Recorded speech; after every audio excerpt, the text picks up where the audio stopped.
Judges 2. The angel of the Lord went up from Gilgal to Bokim and said, I brought you up out of Egypt and led you into the land I swore to give to your ancestors. I said, I will never break my covenant with you. And you shall not make a covenant with the people of this land, but you shall break down their altars. Yet you have disobeyed me. Why have you done this? And I have also said, I will not drive them out before you, they will become traps for you, and their gods will become snares to you. When the angel of the Lord had spoken these things to all the Israelites, the people wept aloud. And they called that place Bokim. There they offered sacrifices to the Lord. After Joshua had dismissed the Israelites, they went to take possession of the land, each to their own inheritance. The people served the Lord throughout the lifetime of Joshua and of the elders who outlived him and who had seen all the great things the Lord had done for Israel. Joshua son of Nun, the servant of the Lord, died at the age of 110.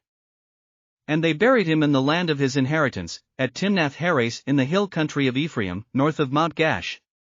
After that whole generation had been gathered to their ancestors, another generation grew up who knew neither the Lord nor what he had done for Israel. Then the Israelites did evil in the eyes of the Lord and served the Baals. They forsook the Lord, the God of their ancestors, who had brought them out of Egypt. They followed and worshipped various gods of the peoples around them. They aroused the Lord's anger, because they forsook him and served Baal and the Ashtoreths. In his anger against Israel, the Lord gave them into the hands of raiders who plundered them. He sold them into the hands of their enemies all around, whom they were no longer able to resist. Whenever Israel went out to fight, the hand of the Lord was against them to defeat them, just as he had sworn to them. They were in great distress. Then the Lord raised up judges, who saved them out of the hands of these raiders. Yet they would not listen to their judges but prostituted themselves to other gods and worshipped them.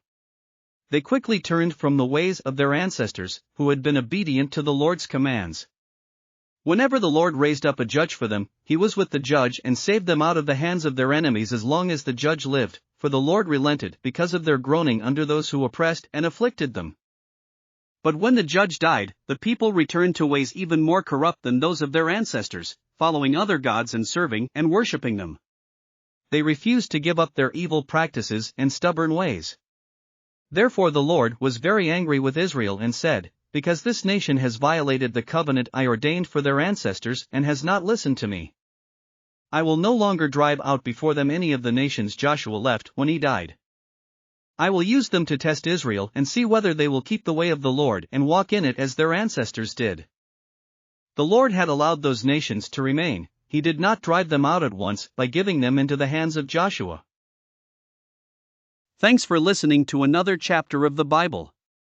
At My Faith Fuel, we believe a good coffee fuels your faith and energizes your day. Please visit myfaithfuel.com to explore our delicious coffee blends. Part of each purchase goes to training worshipers around the world. Thanks for listening.